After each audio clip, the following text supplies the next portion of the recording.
Welcome to the Vision Builders podcast. This podcast is for creatives and academics who want to build and brand a writing life to multiply their talents for greater impact.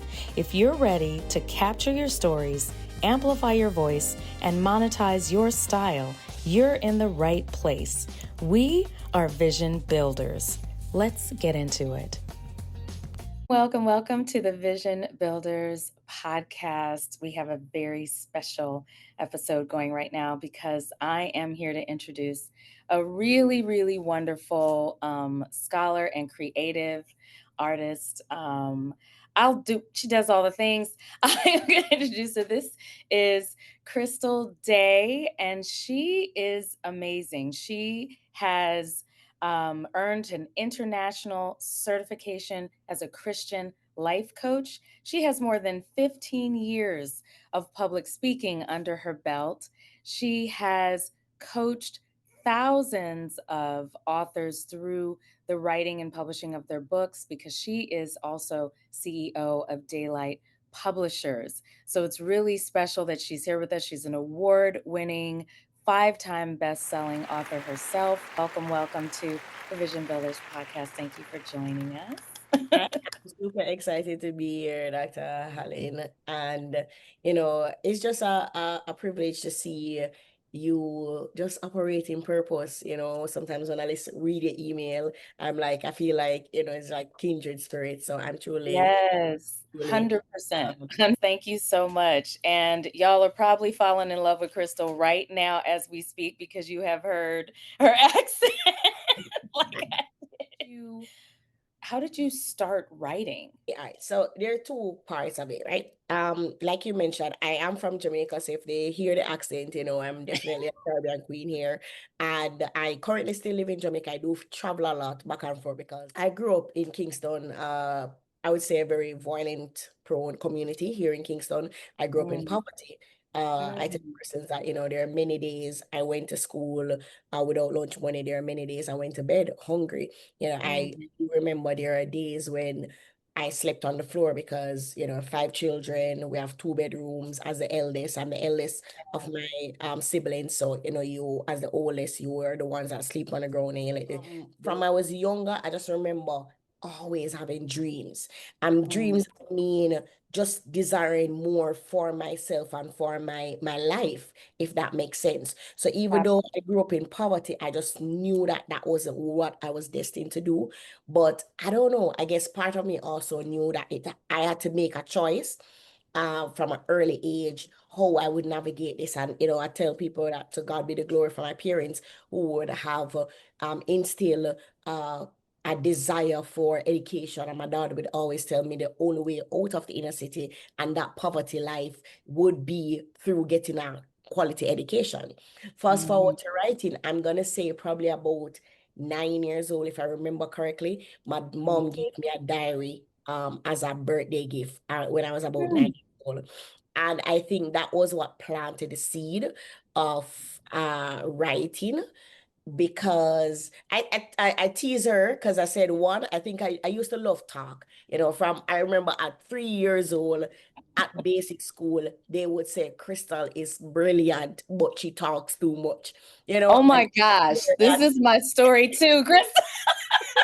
and I would hear that from at 3 years old up to high school, you would hear Crystal does her work, but she talks Yeah. too.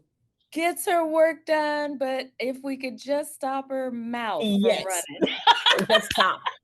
And I think part of it, I am convinced she bought me the diary to shut up. A little less. So Just to give you some place to put all those to put words. somebody That in is the word, problem. So I That's what I started need to writing do. in diaries started writing in diaries from I was about 9 years old. But to be honest, back then, the things that I was writing in diaries weren't for books at all. Right, no. Dr. Allen, I remember at No. 14, my mom found a diary of mine. Oh my God. Oh my I'm sure gosh. she's like, what is on her 14-year-old mind? No. I admit. Nobody wants a parent to find a diary when you're a teenager. I Oh my know. God, that's But okay. what's That interesting, might have just turned everything around. You might have decided right then that you didn't want to write another word. What did you do? that was part of the thought, but then another thought is, I don't know, this is bad. I should not be saying this publicly, but I think part of it is like, you know what? I'm gonna write even more because server right for finding for invading my privacy. But Yeah, that was my that teenage sounds like a hormones. 14-year-old girl. That's right. That was my teenage hormones. Right. That sounds But about right.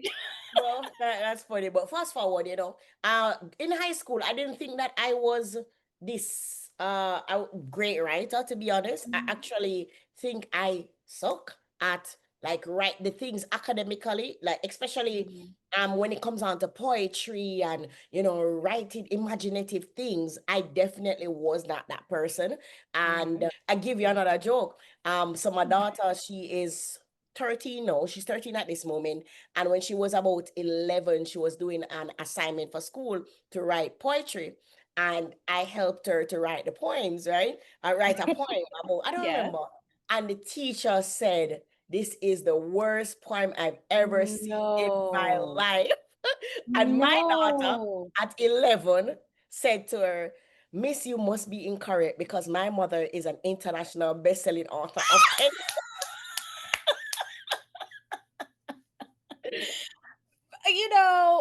First of all, I know that in the heads of all of us, listen, first of all, we're thinking, who is this teacher? Who No, it what was is bad. this It teacher? really was bad, though. It really was. I mean, but But it if was it was bad. it could have been bad, but is that the way to tell someone about their writing? I mean, talk about, learning by fire. If someone had said, "Oh, this is just horrible. Like this is the worst you could have done." You might as well have not. Yeah, no, it was But a I bad love point. that your daughter stood 10 toes down on her mother's expertise. Okay. She was Just like, I not as don't a care what poet. you think. That was so But following in her mother's footsteps. Yes, I hear that. yeah, so I mean, but I we said all of this. How did writing for me again was a very it became a creative outlet. It became a healing Yes. process, and I know for sure that I'm caught. Like what I knew in high school, like in literature, I got a 1 in CXC literature, right? And it meant that I would hear the story and I could write practically my lessons from a story. So I Okay. cannot write, like, I don't know how to write imaginative things. I can't make up a story. I'm not Okay. very creative with, fiction. I would never Okay. attempt fiction. But Okay. I know that I have a heart of inspiration, like I have a Mm, gift of exhortation. So how I mhm. write, it makes people to feel empowered. How I write, it Right. breaks down complex things to be practical. And Yes. and admit my gift no. Of course, in school, you wouldn't know that.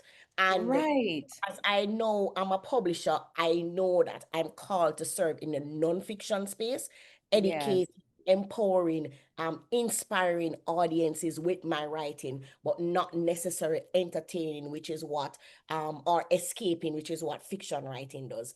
Hey, creative, thank you so much for listening in to the Vision Builders podcast.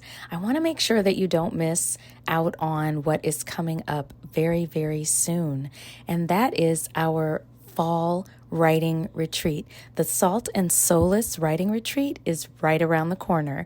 It's happening this year in October, that weekend of October 17th through the 19th. You will spend 3 days, 2 nights in a beautiful beach house on Hilton Head Island, and we are going to have an just amazing time. It's time to revise, it's time to write, it's time to relax, and just either celebrate what you've already done or go ahead and get some more writing done. Wrap it up there or get it started there. Join me at the Salt and Solace writing retreat this fall in Hilton Head Island in South Carolina, October 17th through the 19th. The link is in the comments. I can't wait to see you there. Around when do you think that actually came into play that you had such a strong sense? Because right now you're articulating this as an adult, right? Mm. But being able to say, hey, this is not my area. Like this part, that's not the part that I'm passionate about. That's not the part that I excel in. Like, how did you really come to understand that and then kind of accept it, right? Because a lot of people feel like if someone tells them that their writing is not great in one particular area, that's it. Like they're done. I'm not a good writer, right? If they had heard half of what you had heard or half of what your daughter had heard about a particular piece, when did that happen for you? Were you just that strong minded that Oh, you thought, yeah, yeah, I think it's definitely since I've been an adult, definitely since okay, I've been a publisher, I have accepted that I may not be gifted as this kind of writer, but because even again, so here's the interesting thing. I was very good at math. So I was a numbers girl. So even though I mm-hmm. liked writing, writing was just an outlet, a passion, me and my friends Okay, write letters. It wasn't anything I would consider as a career, especially because the English, I don't think I like I have a great grasp of the English language. I do speak a lot of Jamaican dialect. So you sure, hear patois come in, which is Jamaican dialect, versus the standard English. yes, So because again, our school system is set up in such a way to enhance the English language, and I may not have necessarily grasped, saying the mm-hmm. right putting the right punctuation, the right place, the right subject verb, Mm-hmm. agreement, the right place, articulating, certain words a certain way. I still chop off my age, it's like, Yeah. so I don't think, and I think that's why I would be comfortable writing for myself, for my journal. And this is why Yes. also I struggled to become a speaker, because Mm. add to this. So when I was graduating high school, I actually was the graduated as a top girl of the school. And they were both, of course, we know in context, if you're the top girl of the school, it's an all-girls school, it means that you should be valedictorian. The speaker, right? The valedictorian speaker. Exactly. And I tell them, if they force me to speak in public, I will not come to the graduation. I would never be Wow. seen speak in public like that, because again, there was an insecurity of feeling like you are not enough when it comes on to how Yes. English language and how all of that comes off. But I had a passion. I enjoyed writing for my Yes. personal use. Again, I was great in mathematics. I was great in accounts and business. So that was actually the career path that I was pursuing. I thought about Okay. becoming an actuary at first, but then, I couldn't, my parents couldn't afford to send me to college that way. So I decided to do my degree in business because, Mm. again, I was very good at business. Now, I should add that I always wanted to become a politician. So in the back of my mind, Really? yeah. So I would do my degree, and I'm going to share how it all made sense now, because I did my degree in business, that one day I'm going to do a degree in law, and then law, I will become a politics. Now, why I wanted to become a politician, I knew that I was called to impact people. I don't know. Yes. There was just something in me that said Yes. that my life work should impact people. And growing up in poverty, I thought the Mhm. only way I could impact people, bless people, was through politics, right? Right. Because Because that's what you was, saw, yeah, right? that was what That's I the thought. way that people talked Yes, about people change. just, yeah, people just depend on politicians to Right. help them. So if I could do politics, then I would get a chance to help people. And so I Mm. wasn't thinking about writing. How writing started was when I became a Christian. And Mm. I started to pray and ask the Lord for my purpose, because I was in business. I had done my degree, I was actually doing my MBA. And I was like, I just feel like I was called for more. And it Mm-hmm. was in this, my prayer time and got in confirmation. I heard, what are you good at? And I'm like, Mm. I don't know. Like, I like planning events. I like writing. I like speaking, even though I feel insecure about it. I just want to help you. At the time, I said, I just want to impact teenagers, teen girls. Mm. So I started blogging. And my blogs just started to, at that time, blogging was popular. So my blog started to just Right. go viral back then. And Mhm. I was hosting an event and I heard, this is, you should not write your book, write your story. And like everybody else, Mhm. I went through but who am I? My story is not this, Right. all of the insecurity that comes. But what I think I've learned about myself is that my obedience always trumps my insecurity. If Come I say that here. Come this is what here. the Lord has, if I sense It this is what has the Lord to. has placed in my heart, I'm gonna do it. Period. Shaking and all. Yes. Period. So much of that story I relate to. And I know that other people relate to that moment where they essentially had that come to Jesus moment, right? That moment where it was sort of like, what am I doing or what am I supposed to do with this? Like I'm on this road, I'm on this path, I'm following, the plan to the letter, but something else, like I'm Yeah. supposed to, like I want, there's something, you know, just brewing and I want more and I know I'm supposed to be helping people like a certain type of way and I'm not sure like how to make the connection.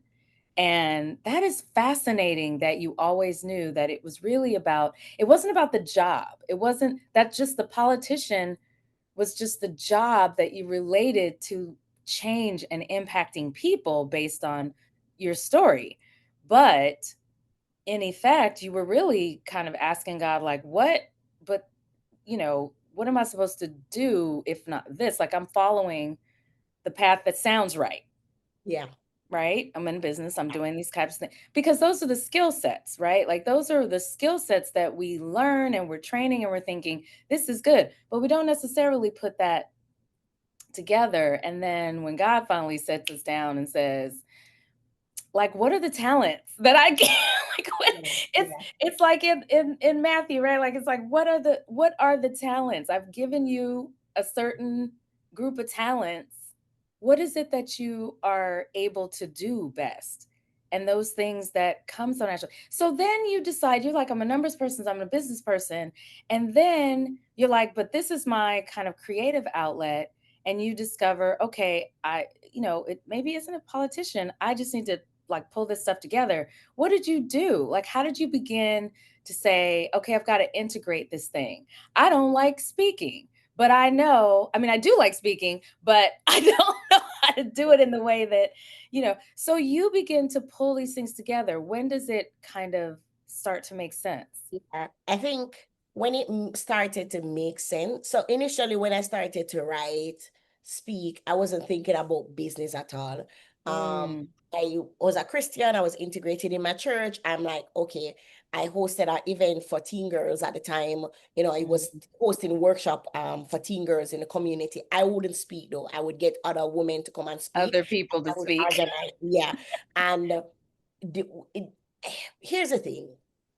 There is a part of us, all of us, that know there comes a time when we know that we either jump over the cliff or we Yes, turn back or we that's stand looking at the cliff. that's And right. I didn't know what life beyond writing my first book would look like. I didn't Right. know that every time I go on a stage, life beyond that would look like. I didn't Right. know a passion for young people could lead to what it could lead to. But Yes. every time I stood on a cliff, I decided to jump. I don't Oh, know. that's good. I don't know why I That's decided to no, jump. that's good. Because like you said, you're either gonna jump or you're gonna turn back or you're gonna Yeah, stand there and be stagnant and paralyzed. yeah. There's only those choices. And every time you came to it, you jumped. I jumped. And I jump with the fear. I jump with the uncertainty. I jump in the discomfort. And I'm Mm, not saying that at no point it was easy, I'm going to tell you. right. Because again, I want you to picture, remember how I told you how I grew up in the inner city, how Yes. there are days. Imagine by 24, my life changed drastically about my first house.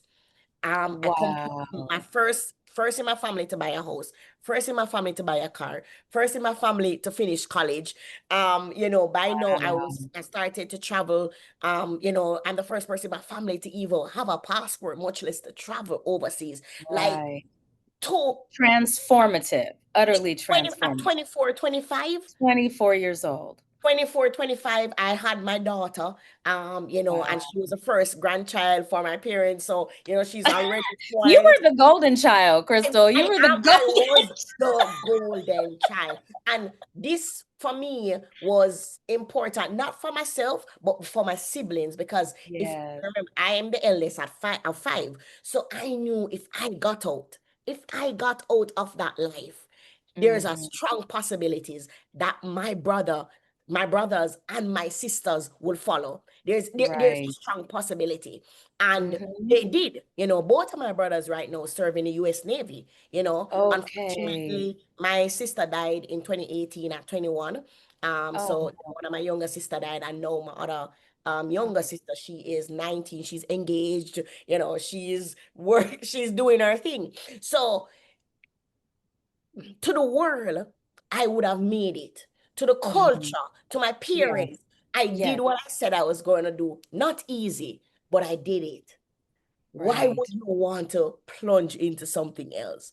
Why would you want to travel on a road that is unfamiliar? Remember, I live in Jamaica. So Yeah. blogging, when I was blogging, people don't know what a blog is. When I did a coach, people like coach with sports. Coach, what were you coaching? Yeah, what sport? What sport are We're you gonna coaching? start at You what were kind of calling it out business? before it was even. It was not a thing, Mm-hmm. especially in the church. Let's not go. So Yeah.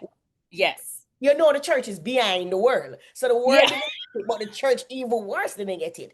So there was a lot of I'm gonna say attacks that I got. There are a lot of criticism that I got, but Mm. I had to follow what I believe that God had placed on my heart. And I had to tell myself that God will not fail me. And if I Right. failed, there must be something greater at the end. And it was scary. It was hard. It was mind blowing. That it was crazy what I was gonna do. But fast forward, as I mentioned, right now, 8 years full time in my business. I left my 9 to 5 job. I launched my coaching and publishing business. I've coached over 1,000 persons. I have my own talk show. I had my own podcast. I've published over 400 books on the Daylight imprint. I host the number one largest author conference here in the Caribbean, like multiple awards. Everything. Yes. Like just because I was willing to explore what my passion for writing, for impacting people, Wow. for speaking, for just pouring out in others through to coaching and mentoring. I was just willing to say why not? Why not? Why not? And what if, right? And Like, what what if I do jump in? Like, asking yourself, this is phenomenal because so often we're busy thinking we have so much security with the road, that looks secure, that looks normal, that looks like here's the plan. But sometimes you are pushed on that cliff because I always tell people, I'm like, God doesn't like boring stories. So so think about that. Think about what your testimony could be. Do you want to take that road that God has for you? Or do you want to stand there and like just kind of wait it out, sail your way, through? Um, because what you've done is extraordinary. I mean, it's extraordinary. It transformed your family, it transformed your community. You did things as a young person that probably rubbed plenty of people. Like you said, you got lots of criticism. I imagine that lots of that criticism were from people who are supposed to be supporting you. Listen, let's be real. I remember when I left my 9 to 5 job. to say I'm building this business. And you know, our business is online. So my father, being as loving as he is, as caring as he is, came to look for us. I'm laying down in my bed at midday. And him not knowing that I was up all night working on some sales page or something, but just saw his daughter with with her degree doing her master's, just laying down 12 o'clock in the in the day. middle of the day. Today, like I remember he was so mad. He was like, "What are you doing with your life? Aren't you going to finish your master's?" Because the Lord told me to stop my master's, to go to Bible school, and to just do this thing. So like he just could Oh, not, wow. like he just couldn't wrap his mind around his brilliant daughter. What is she doing in her life? He doesn't Yeah. get online. My father is not on social media like that, you know. Right. And I don't think he appreciated what I was doing until about a few years ago. I'm gonna say about 4 years ago. Because my father was in politics, right? So he helped Mhm. politics. And apparently somebody was hosting a political rally, and they said to him, your daughter is so popular. Could you ask her to come and host this event? And he's like, what? How do you What know my now? daughter? Wait, what? Who? What are you talking about? Like, I know she speak. I know she does look at things, but like, you are this big politician. How do you know my daughter? How do you know? Not I know she does some little things. Yeah, like I know she does some something. little she's talking about little things that she's Yeah, doing I and know doing she little write things book, and that's online. great. She wrote a little But book or something. yeah, so I think that was when he kind of like, Isn't that oh my crazy? God, like she's Like, wait a making minute, some I'm missing sense. something. I'm missing something. Let Yeah, me check. Especially because I was gonna say it's like people don't even know, right? Like they don't know who they're even in the room with. They don't even know their own because of yeah, what you can do. Because that opportunity, I mean, let's just say the internet has changed the game, right? Like being able to build your own economy, being able to create impact, all of those things changed utterly, right? With the onset of the yeah, internet. And like you said, like when people discovered, okay, we want to talk to each other, we want to connect over this, but it's not out there in the front the way that generations behind us have, typically seen it. They're still waiting for you to do the traditional thing. mm. So, no, you cannot take a nap in the middle of the day. You're supposed to Yeah, be head in a book or hands to some works, like yeah, something. There's not a way. When in fact, your day works entirely different. Especially this is especially true for creatives. It's that way yes, for academics too, like myself, but as a creative and an academic, my day is all over the place. Like all it's over not, the it place. just doesn't Yeah, work that way. And people generally don't get that. So that is funny because there's always that moment of, oh, wait, where it clicks for someone who's close to you yeah, and they discover you, even though you've been right underneath their nose. That's a very similar thing that happened to one of my kids when one of her friends was like, do you understand this is your mom? Like, how are you not having this conversation with her? Like, they're coming to yeah, have that conversation. Their friends want to have that conversation. It's like, how have you not done this already when she's in your house? But isn't that the story, right? We don't always yeah. They don't get it all the recognize time. the prophet in their own country, right? That I kind of agree. space. Oh my gosh, this is fascinating. There's so much in here. So you actually transformed your life, you impact your community, you began to do the thing that you knew you were supposed to do. But what was the next ledge then for you? You had published a book, you had stopped, you kind of smoothed that right over. You had stopped going for your MBA, turned and went to Bible college. That went over like a ton of bricks on a hot day. I'm sure. Right? How did you come back to that? Did you I mean your parents obviously had things to say, but what was it then for you? Because you were following. You said you were being obedient once again. You were jumping over a different kind of cliff. Yeah, yeah. Um, I mean, all right. So for somebody that's listening, I know that you may not necessarily feel like you can relate exactly to my story, but what I can say is that everybody that's listening, there always come there this, I'm gonna say, pivot moment in your life that you're Yeah. going to either pursue what is you're passionate about, what you feel like you have called to make a contribution into the world, or you're going to look at the fact that, hey, I have bills to pay, I have children right now. I'm sorry, I just can't do that. I'm not willing to deal with the discomfort that will come with that.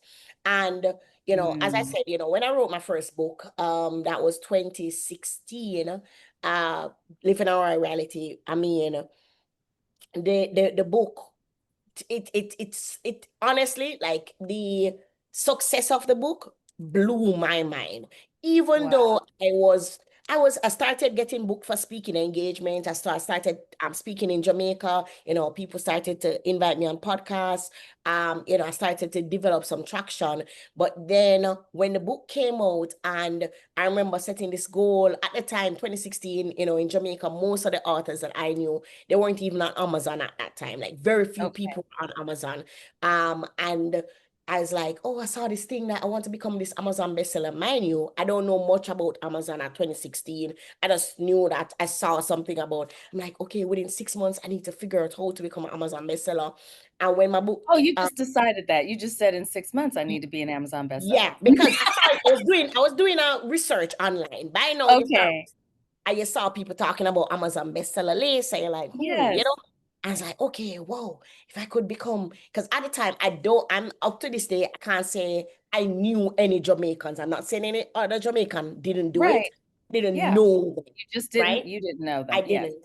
So when the book came out, within 48 hours of the book coming out, the publisher that I worked with sent me a message: Crystal, you are number one on the Amazon bestseller list. What do you mean? What? It's like, What? God, like, over 800 persons purchased the book within like 48 hours to about 2 to 3 days. And I'm Right. like, what are you talking about? Like, I And your know that I publisher was is like, I don't even know what I'm doing right now. exactly. Like, I know that I was promoting it. I know that I was doing what I could do. But to be honest, it really did blow my mind. And, really started to do well. I started to get more speaking engagement. And that's how I ended up starting to do like the certification program but I honestly was not thinking about leaving my 9 to 5 job. I was just doing all of this part-time. I was in a good job in the government. I was doing procurement at the time. I really loved my job. I had the Right. flexibility at work in terms of, my boss wasn't like, once I did my Yeah. work well, they were actually planning to send me to do my master's in MC in procurement also. So I'm like, okay, this is what I do on the side for ministry. At the time, I'd say, this is Right. my ministry and this is my business. Right. Until in 2016, I started to get this, like, I'm supposed to leave my 9 to 5 job. And I remember calling my mommy and I said to her, like, I just have this thing that I'm supposed to leave. And I'm scared because I'd bought my house probably about 2 years before or 3 years before. Mhm. I just bought a new car, you know. I'm like, I don't have a husband, it's just me and my daughter as a single parent. So that made no sense. And I remember she saying to me, and God bless, like, I really love my mom. She said, if this is what God has called you to do, He will provide for you. And Amen. that Ooh. didn't make sense to me still, but I'm like, Listen, I was at gonna least, say it's still scary. yeah, I felt a little bit encouraged. And as the time wind down at the end of 2016, I just knew that I couldn't be in my job anymore. The grace ran out there, and in January 2017, I left my 9 to 5 job. And I tell people all the time that when I left, I cried. For the first 3 months, I was okay because I had money saved. But after 3 months and the business is not business in, the money is not coming Right. in, I had to rent out my house that I bought and move back into the inner city to live with my mom and my siblings, because I was struggling so much financially. And I remember every day, every month end, the 25th of every month, I would cry for like 6 months straight because Yeah. I was mourning the salary, I was mourning my comfort, I was doing the business, but I wasn't. I just never know if it made sense, but part of me Yeah. knew it would. And yeah, I just, I kept writing. I kept help. By now, I started to help other people to write, and I recognized that I had a gift. This is how I knew I had a gift. Like I could hear somebody's story and help them to map out. Like I could say, "Oh, this is a chapter one. This is do this," and it made sense. And I'm like, Yes. did I know how to do that? Like, Here what? comes your mathematical mind blending with I your didn't even think about your that. writing self. Yes, because the logic and the order, there's a mathematics to I the didn't oh. think about that. Thank you for sharing that. Because I Yeah. didn't realize, because I really was very good at math. I got awards Yes. in maths and stuff. Uh, 100%. and I'm like, oh, do I know how to do this? And, little by little, the business started to grow. I started to, and, this is where I'm at now. So one of the things I have learned is that we have, every single one of us have a potential in us that is greater than our limitations. But we Mm, focus so much on our limitations, our potential stay buried. And like Miles Monroe would say, that the graveyard is the greatest place, the richest place on earth, because right. we die with things in us. Right. Sometimes we think that we made the wrong decision because it looks like things are falling apart, right? But really you're in transition, right? Yeah. Like you're it's not that things are falling apart, it's things are peeling away, right? Like the all the things that were you just had to take it off. You just had to take it off. And that is not comfortable.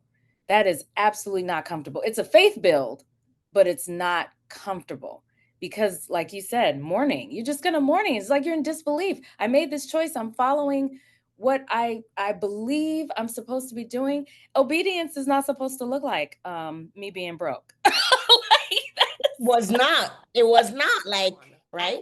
And okay. at the time, well, I have a lot of friends that, my daughter and them are the same age. So everybody's looking forward to sending their children to prep school, right? Which is Okay. private school. My daughter Okay. was in a private school, but because I left my job, no, I had to get her into a public school. Okay. And I remember the shame, and I Mm, know to people mm, they may not take it as serious, but for me that felt like I worked hard to yes. come out of the inner city, to come out of poverty, to get a good job, so that whenever I have a child, I would be able to provide a better life for them. Right. Look at what my obedience is causing me, having to send my Mm, child to a public school when all of my other friends are sending their children to private school, and I felt like a failure. I felt mm. shame. I I was livid with God. Like, why are you punishing her? Like, there were so many Wow. emotions that I Yes. went. I remember saying it to my father, and my father can be very harsh, and sometimes I got that part from him, unfortunately. And I was saying to him that, I wonder if I'm being prideful for, not wanting to send to my child to a public school. And he's like, oh yes, you are. You went to a public school and you turned out great, so why you think you had to send her to a private school? That did not add to me feeling better. It didn't. You were like, "Sir." Yeah, like this is me seeking you for validation, and you're telling me to go have a seat. Like, I mean, it was validation. It was validation. I see it It now. You see it now? It was validation. It just wasn't wrapped up in a pretty bow. It really was not. Because I know just, I mean, because essentially he was saying, it was like, she'll be fine. Everything, Should be it's fine. fine. You were fine, she'll be fine. Right? Yeah, yeah, He was saying that. yeah, But in the moment, it feels like, yeah, that's not the comfort that I need. yeah, That didn't come out. yeah.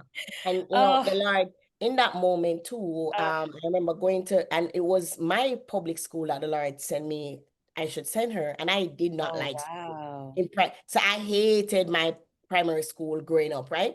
And I remember going to this meeting and the Lord saying to me that look at how you're looking at these parents in this, like it's almost like you think you're better than them because you have a little bit more Wow. education and you have a little bit more money. And he's like, no, you humble yourself to serve them, because Wow. can you serve people that you act like you're better than? So, Wow. I never forgot that lesson, because now when I go into an inner city, I can go back and remember that this is where I started from. And not because I've accomplished anything, I'm Mm-hmm. better than you in any way, shape, or form. What my success has taught me is that it is possible for you. And I have going through that has showed me to be humble, to say that I can bear with them, and I can be honest with them, like no matter what you have gone through, that God can turn your situation around. I cannot come from a place of I'm better than anybody because of that experience. Wow. Wow. And that story is, I mean, I love that story because that story is exactly that. It turns that on its head, where it's something that you might not have even realized was building in you, right? You know, Exactly. the way that it's like you get a little something, you get better and better, you're valedictorian, like you're making choices, you're big, you're the oldest, you're doing all the things that are right, you've made it out of this, and your entire story is about making it away from that space. Yes. And then when God took over the story, it became, I'm going to take you back to that space Yep. Yep. because I need to remind you of the Yep. people that Yep. you're really going to serve before you get to the next cliff and you start changing direction in the wrong way. Is that amazing? That's amazing. Yep. That's amazing. And what did it do? What happened to your business life once you got that lesson?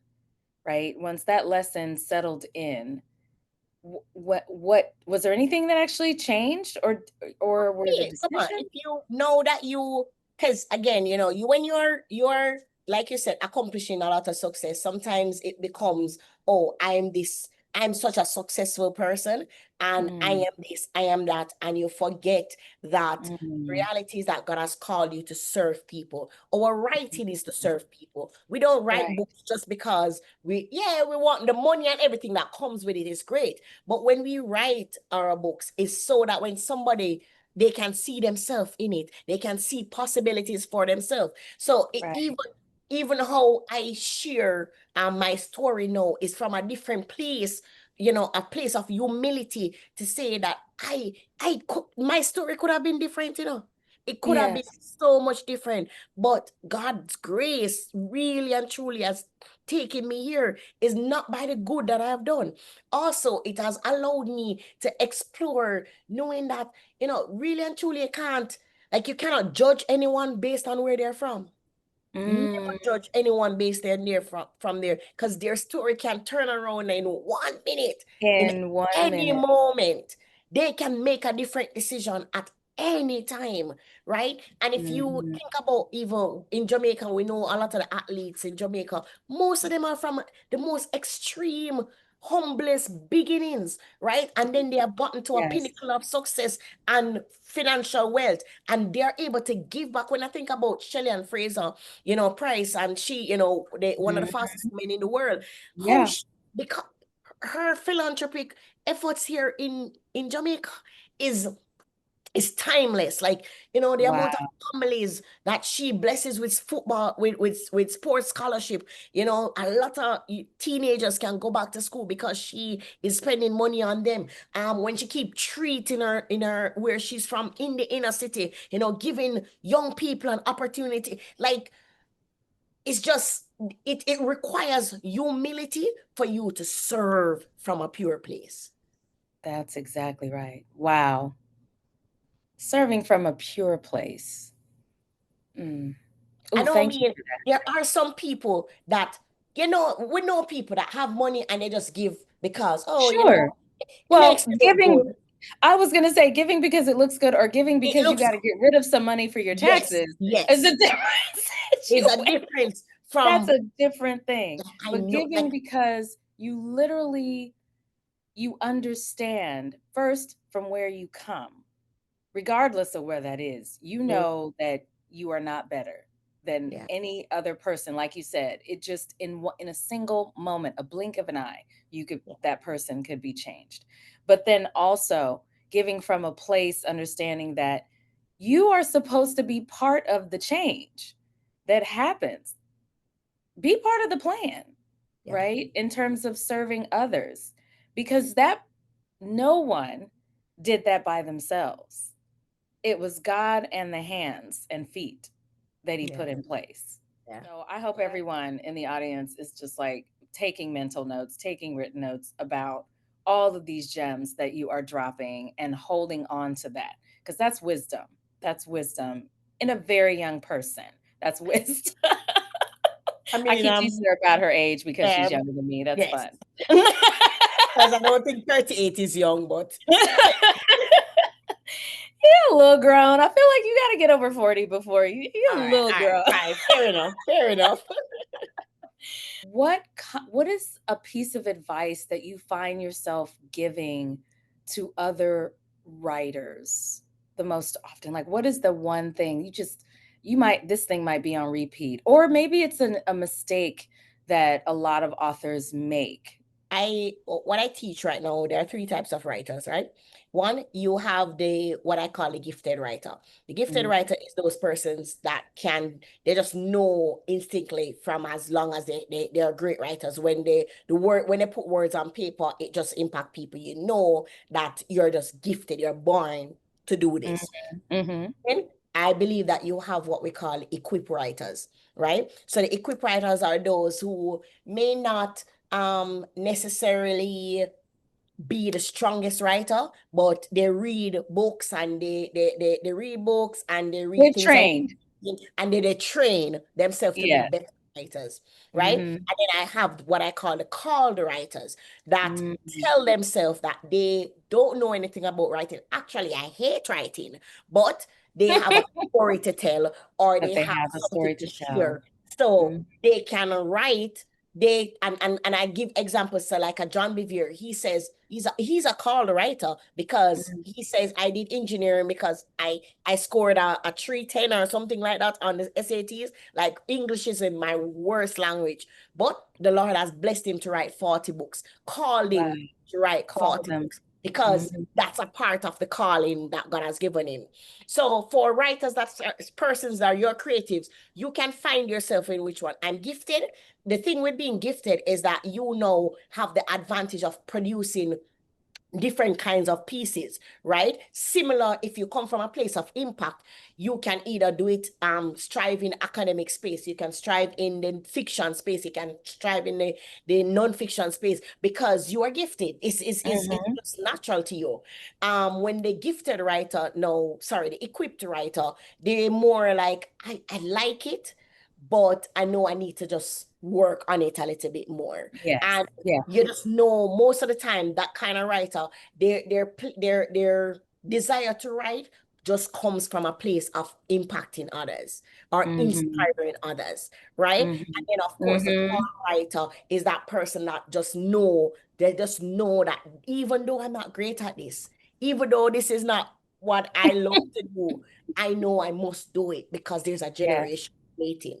So what I think a lot of authors or aspiring writers do is that depending on where you're falling, there's a lot of insecurity that comes because gifted writers, they do have insecurities because they want, will it be enough? Right? Even the equipped writer, again, is my writing enough? The call writer, and you find that insecurity is the thing that hold all three of them back. But how do you overcome your insecurity? You remember who you are. In my book, I have a book called Dear Insecurity, and I say the antidote of insecurity is not confidence. I used to think the more confident you become is the more your insecurity decrease. No, your insecurity, the antidote for insecurity is identity. Because once you understand who you are and who you're called to serve, you are not thinking about your writing skills at all. You're thinking, how can I be a blessing? And that is what the mistake of many writers, right? If you're writing a fiction, you're asking yourself, because we need fiction books. Think about Harry Potter. Think about the Twilight. Think about, like it allows us to we have been reading fiction from we were children. All of Yes. those fairy tale stories, right? Yeah. That we read when we were children.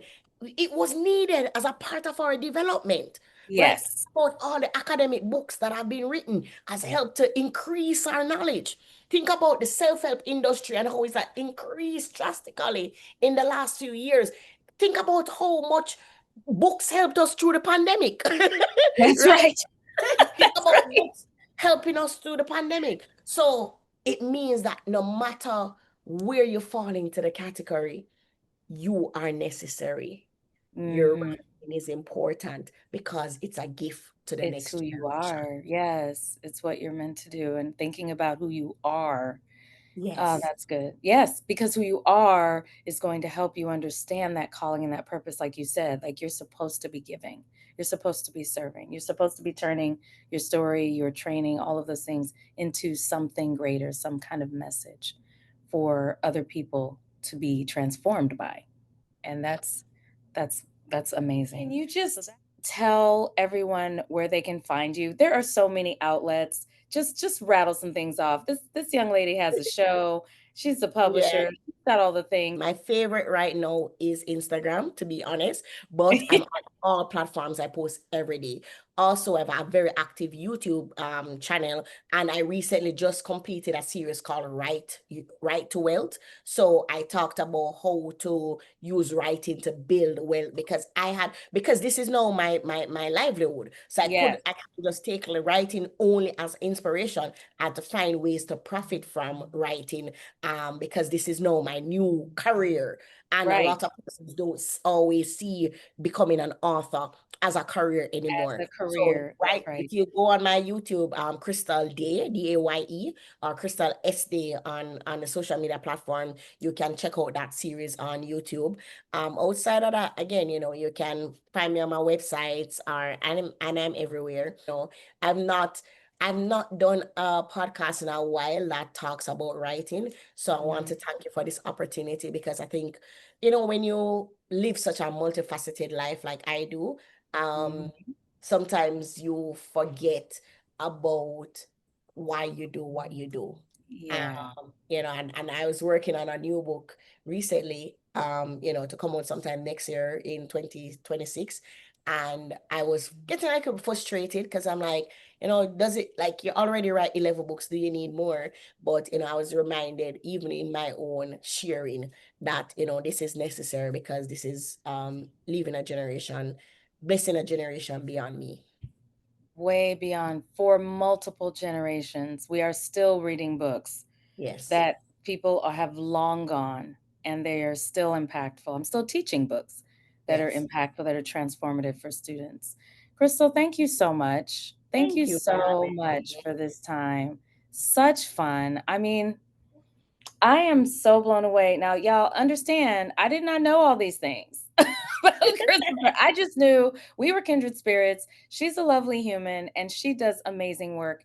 And that's all I needed to know. And sometimes that's it. Sometimes that's the thing. And you just need to sit and talk to someone. That's how powerful your stories can be, right? Like our stories are so powerful, they're transformative and they help build people up and even help us to just get the kind of clarity, right, that we needed today. And I just appreciate you giving that to us.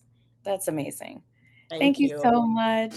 Hey, creatives, if you're hearing this, then you've been listening to the Vision Builders podcast with Dr. Helene, your writing life coach.